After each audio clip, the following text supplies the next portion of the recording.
Both pieces of legislation got disapproval resolutions passed in the House of Representatives, led by the far-right Republicans, but supported, unfortunately, by enough Democrats to give it passage. Hey, TheGrio fam, it's Gerren Keith Gaynor, White House correspondent and managing editor of politics at TheGrio. And I'm here with Markus Batchelor, who is the national political director at People for the American Way. Markus, welcome to TheGrio. Pleasure to have you.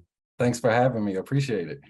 So there's something going on in Washington right now that impacts DC residents, and that is a vote to potentially overturn two DC laws that were passed in DC, one relating to non-citizens being able to vote in local elections, and the other updating the criminal codes, which has been a bit controversial in Congress.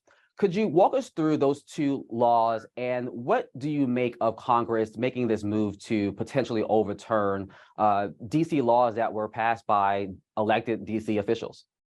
Yeah, so both pieces of legislation, as you mentioned, one on the issue of voting rights in local elections here in DC, and one which is a decade-long process that was completed by the DC Council to update our criminal code. For folks who might be unfamiliar with the process, and unfortunately, this is the case for DC residents, every law that is passed by the DC Council has to go to Congress for a 30-day review period, which during any point, any member of Congress from any state, none of which are elected or get to vote on behalf of the residents of the District of Columbia, can decide that they want to disapprove of any piece of legislation that comes under their review.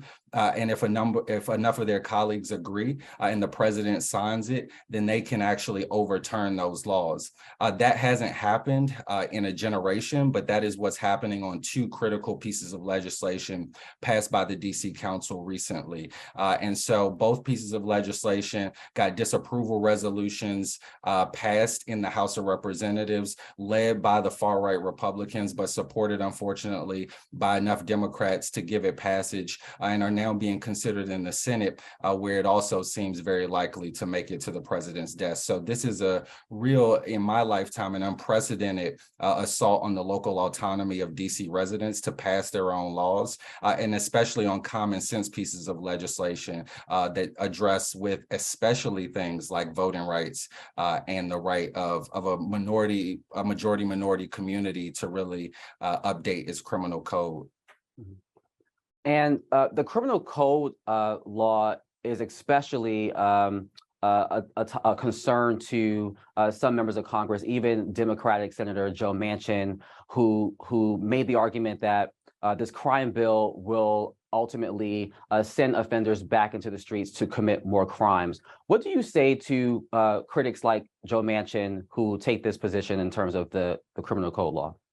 Yeah, well, one, I think it's untrue. If you look at the common sense provisions that were passed as a part of the revision for the criminal code, a process that, again, the DC Council started a decade ago, got public input for, and I think just advances things that we know are outdated, right? That aren't in line with our philosophy, with our local values for what it means to administer justice in our city. And quite frankly, for those who criticize the criminal code for being too soft on crime, if they actually read it, they would understand that the criminal code actually raises penalties for some offenses in the city as well. And so I think all of those criticisms are unfounded. But the second thing I would say to folks like Joe Manchin is that it's none of your business. Quite frankly, the residents of the District of Columbia should decide how we administer justice locally. And that's how democracy works. We elect our representatives to deliberate the tough issues. We did that, had a very contentious discussion at the local level, and settled it. And that is what, quite frankly, the members of Congress should respect. No matter your opinion on the specific provisions in the criminal code, the local authority should be given to the residents of the District of Columbia. And if Democrats care about anything, they should care about preserving democracy for every American who chooses to participate in it. The residents of the District of Columbia participated in this process. We made a decision, and the Congress should respect it. Mm-hmm.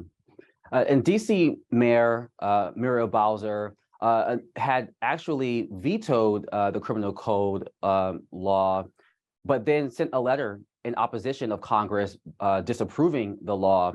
What do you make of that? Well, I think it speaks to the mayor and all leaders at the local level. The council also sent a letter, our attorney general sent a letter as well, that quite frankly just says no matter how we feel, the residents of the District of Columbia and their elected representatives spoke.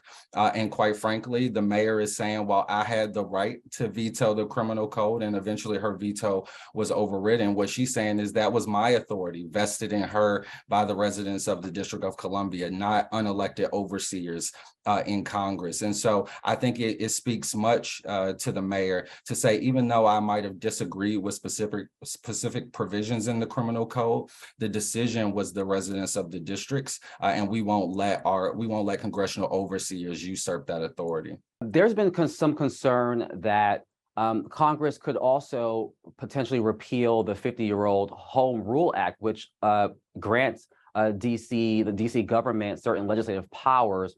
Do you have that same fear or concern? I do have that fear. I mean, the far right in Congress has demonstrated that they're willing to do a lot of things to usurp the authority of the residents of the District of Columbia. And even though the Congress has not had the ability to overturn laws in the way that they're threatening to do now, for years, they've usurped the ability of the District of Columbia to do things like administer a needle exchange program that was bringing down HIV/AIDS rates in our city.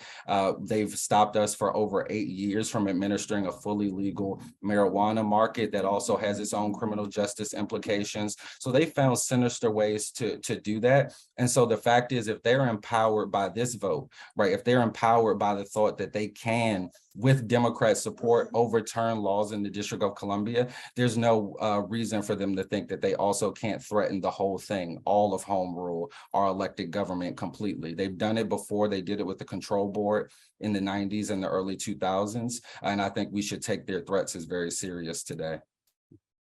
And last question for you.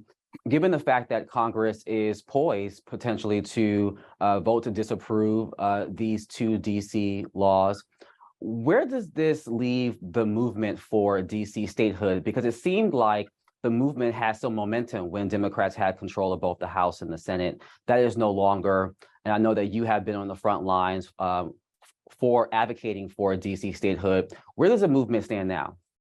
Well, these political fights, given the wins on Capitol Hill, wax and wane, but we are undeterred and we will stay committed. I am on the board of the DC Statehood PAC, which was brought together by citizens in our country who said that even though we might not have the numbers right now to achieve DC statehood, we're going to continue the fight to make the numbers. We're going to take the fight to our enemies across the country who usurp our authority and don't respect our local autonomy. And we're going to support candidates to build the numbers in the House and the Senate so that we can get a statehood bill passed. When I was born, and a statehood bill went to the House of Representatives, it was voted down with many Democrats, an overwhelming number of Democrats voting against it.